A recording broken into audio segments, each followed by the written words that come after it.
Good morning प्यारे विद्यार्थियों।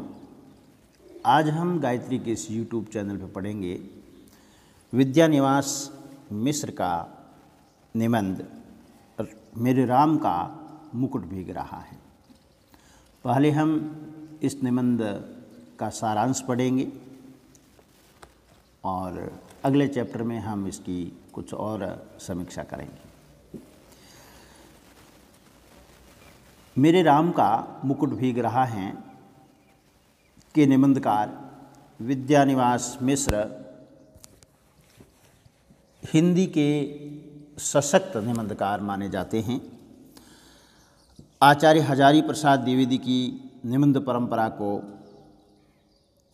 जिन निबंधकारों ने आगे बढ़ाया उनमें विद्यानिवास मिश्र का सर्वोपरि स्थान है। मिश्र जी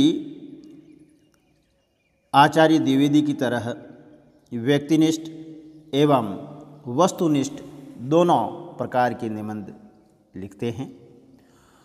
उनके दर्जन से भी अधिक निबंध प्रकाशित संकलनों में चितवन की छाह, कदम की फूली डाल, तुम चंदन हम पानी, आंगन का पंछी और बंजारा मन, बसंत आ गया पर कोई उत्कंठा नहीं, मेरे राम का मुकुट भीग रहा है, कौन तू फुलवा बीननहारी, तमाल के झरोखे से शेफाली झर रही हैं आदि उनके व्यक्तिनिष्ठ निबंधों के संकलन हैं। तो हिंदी की शब्द संपदा परंपरा बंधन नहीं, निर्वत्तर्य और चुनौती, जीवन अलभ्य हैं, जीवन सौभाग्य हैं, देश धर्म और साहित्य, नदी नारी और संस्कृति, भारतीयता की पहचान, साहित्य का खुला आकाश आदि में उनके वस्तुनिष्ठ निबंध संकलित हैं। इन दोनों प्रकार के निबंधों में उनकी ख्याति का आधार उनके वस्तुनिष्ठ निबंध हैं जिनमें उनके व्यक्तित्व की व्यंजना हुई है। आज हम सारांश के रूप में पढ़ेंगे मेरे राम का मुकुट भीग रहा है। इसके मुख्य हम बिंदु लेंगे जिसमें पहला बिंदु जो है वह है लेखक की मन स्थिति। मेरे राम का मुकुट भीग रहा है निबंध का प्रारंभ लेखक की उदासी से होता है। जब वह अपनी उदासी का कारण नहीं जान पाता है तो अवसाद ग्रस्त हो जाता है और अनुभव करने लगता है कि कभी तो बड़ी से बड़ी परेशानियां विचलित नहीं करती और कभी सामान्य सी घटना मन को बेचैन कर देती हैं। इस प्रकार से सोचने लगता है। इसी प्रकार की एक सामान्य घटना ने लेखक को उस समय उद्विग्न कर दिया जब घर आई मेहमान लड़की कृष्णा लेखक के मित्र और एक चिरंजीवी के साथ रात 9 बजे संगीत के कार्यक्रम में भाग लेने जाती हैं और रात 12 बजे तक घर नहीं लौटती हैं तो लेखक चिंतित हो उठता है। वह अपराध बोध से ग्रस्त हो जाता है कि आजकल की अराजक स्थिति में मुझे पराई लड़की को इस प्रकार नहीं भेजना चाहिए था और भेजना था तो कोई व्यवस्था करनी चाहिए थी। इसी बीच जब वर्षा होने लगती है तो लेखक बरामदे में कुर्सी डालकर उनकी प्रतीक्षा करने लगता है। एक तो पक्ष इनका यह था। दूसरा जब पक्ष आता है तब उसको लोकगीत का स्मरण हो आता है। वहीं चेयर पे बैठे बैठे उनका इंतजार करते करते लेखक के मन में सहसा भोजपुरी का एक ग्राम्य गीत उभरता है जिसे कभी उसने बचपन में दादी नानी को गाते हुए सुना था। गीत का भावार्थ है कि वन में रह गए मेरे राम का मुकुट भीग रहा होगा, मेरे लक्ष्मण का दुपट्टा भीग रहा होगा, मेरी सीता की मांग का सिंदूर भीग रहा होगा, मेरे राम घर लौट आते। मेरे राम के भींजे मुकुटवा, लक्ष्मण के पटुआ, मोरी सीता के भीजे सिनुरवा, तो राम घर लौट ही। गीत के स्मरण के साथ लेखक को अपना बचपन याद आ जाता है। लेखक के घर से बाहर रहने पर उसकी दादी नानी इस गीत को बड़ी व्याकुल होकर गाती थी और घर लौटने पर कहती कि मेरे लाल को कैसा वनवास मिला था। तब लेखक को भले ही इस गीत का दर्द स्पर्श न हुआ हो, किंतु आज ढलती रात में बच्ची की या बच्चों की प्रतीक्षा करते समय गीत का दर्द उभर आया है और सोचने लगता है कि आने वाली पीढ़ी पिछली पीढ़ी की ममता को नहीं समझ पा रही है। वह नहीं समझ पा रही है कि पिछली पीढ़ी अपनी संतान के संभावित संकट की कल्पना मात्र से कितना भयभीत हो जाती है। समय पर बच्चों के घर न लौटने के कारण लेखक भी भयभीत हो उठता है और उसे राम की माता कौशल्या का स्मरण हो आता है, उनके दर्द का स्मरण हो आता है, फिकर उन्हीं के आलोक में माँ के रूप में विराजमान करोड़ों कौशल्याओं का स्मरण होता है, जिनके राम प्रवासी का जीवन जी रहे हैं। तीसरा बिंदु आता है कि कौशल्या की चिंता क्या है। गीत के बोल में माता कौशल्या को पहली चिंता राम के मुकुट की है कि वह वन में राम के साथ भीग रहा होगा। उसे नहीं भीगना चाहिए क्योंकि वह लोगों की आस्थाओं का प्रतीक है। राम का मुकुट। निर्वासन के समय राम ने सभी राजसी प्रतीकों का परित्याग कर दिया था, किंतु उस मुकुट का परित्याग नहीं कर पाए थे, जो अभिषेक की सूचना के साथ लोक मन में उनके माथे पर बंध गया था। उसे उतार पाना राम के लिए भी संभव नहीं था। वह तो जनमानस के मन में बसा था, कौशल्या के मातृत्व में बसा था। इस कारण कौशल्या की कामना रही कि राम भीगे।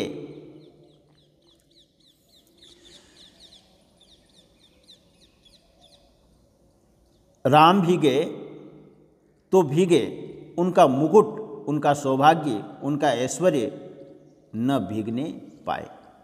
कौशल्या की दूसरी चिंता है कि राम के अंगरक्षक लक्ष्मण का दुपट्टा अर्थात रक्षक भाव नहीं भीगना चाहिए।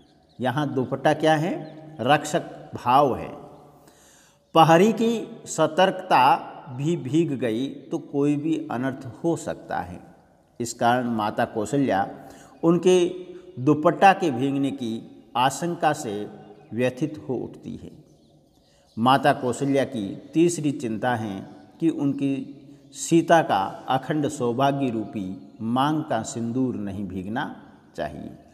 भले ही राम भीगे, लक्ष्मण भीगे, पर किसी भी स्थिति में सीता का सौभाग्य सुरक्षित रहे और सभी सकुशल लौट आए।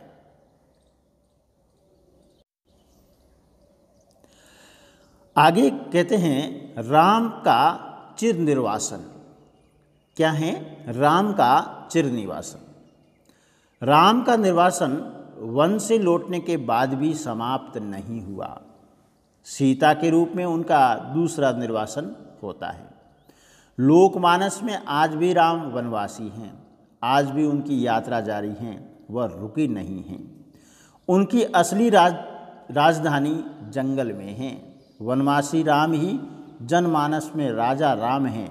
उनका पथ आज भी कुछ कंटकों से भरा हुआ है जिस पर वे नंगे पांव चल रहे हैं।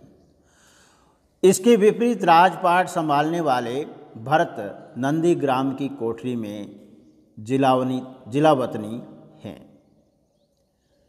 विद्यानिवास। मिस्र का मानना है कि आज के मनुष्य की यही नियति है कि जिसे ऐश्वर्य सौंपा जाने को है उसको निर्वासन पहले ही बदा है। लोग मंगल की आकांक्षा तो करते हैं, किंतु जो उनके मंगल की कामना रखते हैं उनसे अपनी दूरी बनाए रखते हैं। ऐसे में मंगल आकांक्षियों का समूचा उत्साह जाता रहता है। फिर अगला बिंदु हमने लिया है वह है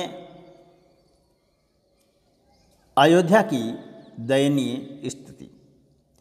निबंधकार ने राम के निर्वासन के बाद अवध की दशा का निरूपण तुलसीदास की पंक्तियों के आधार पर किया है कि वहाँ मंगलमय प्रभात की कामना या कल्पना थी और वह कहाँ अंधेरी काल रात्रि आ गई। जिसका अभिषेक होना था वही निर्वासित हो गया, फिर तो पूरी स्थिति ही बदल गई। घर मसान बन गया, एक दूसरे को देखने में लोगों को डर लगने लगा। लागती अवध भयावह भारी, मानो काल राति अंधियारी, घोर जंतु सम पुर नर नारी, डर पही एक निहारी।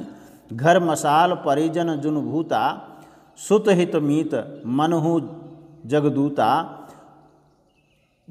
बागन विटप बेली कुमलानी, सरित सरोवर देखी नह जाही।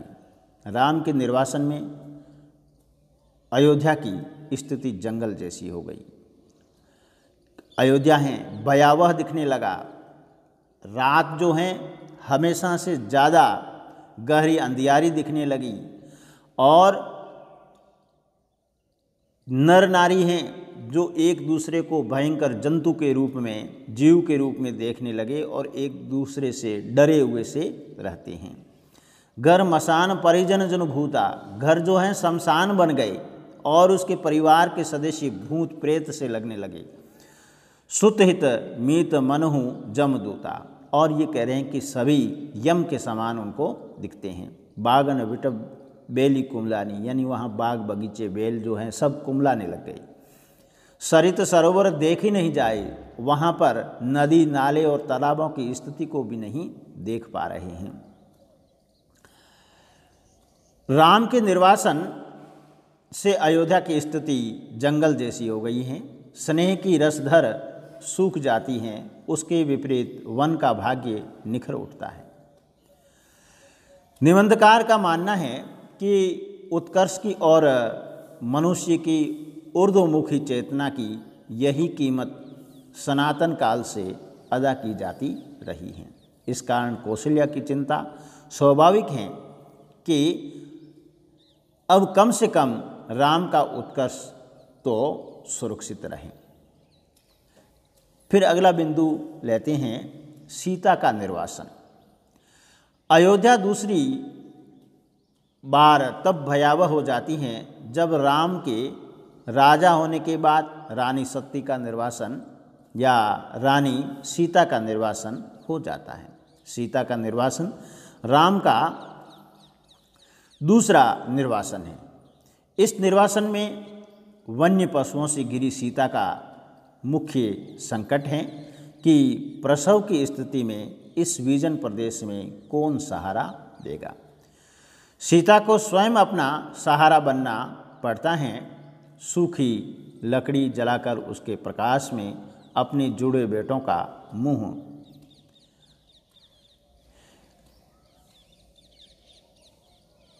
देखना पड़ता है। इस स्थिति में भी सीता का सौभाग्य अखंडित है। जो मुकुटधारी राम को पीड़ा देता है, भवभूति के शब्दों में पहचान की बस एक निशानी बच रहती है। उसमें जुड़े हुए हीरों की चमक जो बहुत कठोर और निर्मम हैं, उनके बोझ से राम का मुकुट इतना भारी हो जाता है कि वह उनके संभाले नहीं संभलता है। जब राम का मन उसके बोझ के कारण लिए गए निर्णय से कराह उठता है तो सीता की मांग का सिहर और अधिक दमक उठती है। फिर आता है बच्चों का घर पहुंचना। लंबी प्रतीक्षा के बाद जब बच्चे 4 बजे घर लौट आए, जो गए थे संगीत देखने के लिए वह 4 बजे सुबह लौट आते हैं। लेखक ने बस इतना कहा कि तुम लोगों को इतना क्या अंदाज होगा कि हम कितने परेशान रहे। लेखक की चिंता खत्म हुई कि अपने बच्चों या अपने बच्चे घर पहुंचाए, बारिश से नहीं संगीत से भीग कर आए। लेकिन दादी नानी के गीतों के राम लखन और सीता अभी भी वन में भीग रहे हैं। लेखक को लगता है कि उसके राम भीगते जा रहे हैं और बादल हैं कि रुकने का नाम नहीं लेते। तभी उसके मन में भाव जागृत होता है कि राम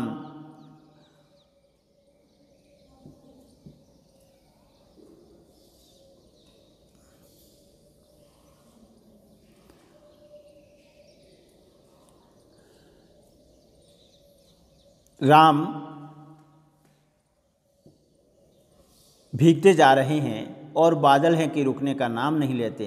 तभी उसके मन में भाव जागृत होता है, राम कब से हमारे हो गए।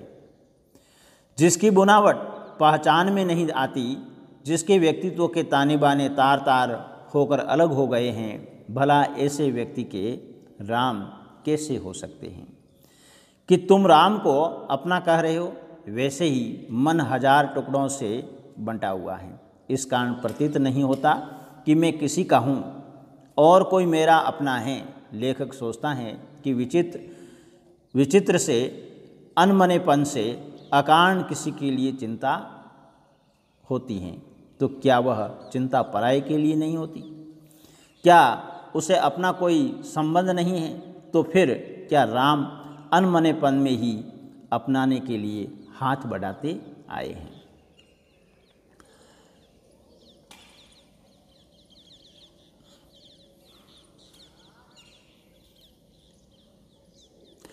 राम में या राम से अपनत्व। लेखक राम से रिश्ता बनाना चाहते हैं पर रिश्ता बना नहीं पाते। उसकी व्यवस्था है कि उसके पास वह हृदय नहीं जिसमें उसके राम समा सकें। अपने स्वजनों के प्रति प्रेम, उनके आसन संकट की कल्पना मात्र से राम के निर्वासन का जो ध्यान आ जाता है, उससे अधिक एक पढ़ी लिखी लड़की के एक रात कुछ देर से घर लौटने पर अकारण चिंता हो जाती है।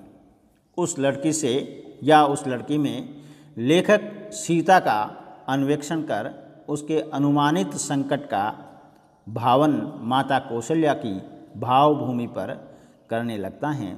तब उसे अपने राम के मुकुट के भीगने का भावार्थ समझ में आ जाता है। अब अगला बिंदु है लेखक की उदासीनता का अंत। लेखक किस प्रकार से अपनी उदासीनता को तोड़ता है। निबंधकार पूरी रात भावनाओं में डूबता उतरता रहा और सवेरा हो गया। उसके कानों में एक बार फिर दादी नानी द्वारा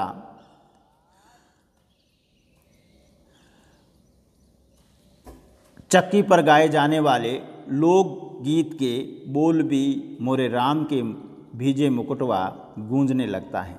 पर थोड़ी ही देर में जब लेखक व्यवहारिक जीवन से टकराता है तो उसे नीरसता घेर लेती हैं।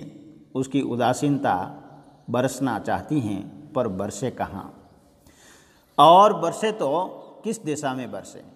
लेखक उस निष्कर्ष पर पहुंचता है कि जिस दिशा में या जिस दिशा से बरसने का भाव आ रहा है, उसी दिशा में बढ़ने की आवश्यकता है। वह दिशा ममता और अनुराग भाव या अनुराग की दिशा है। कौशल्या के भाव की दिशा है, मानवीय संवेदना की दिशा है। इसी दिशा में आगे बढ़कर कोई भी राम के मुकुट का महत्व और उसके भीगने का दर्द को समझ सकता है। यह था मेरे राम के भीगे मेरे राम का मुकुट।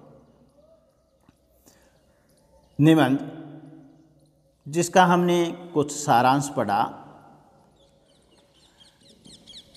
आपको मेरा यह विवेचन कैसा लगा?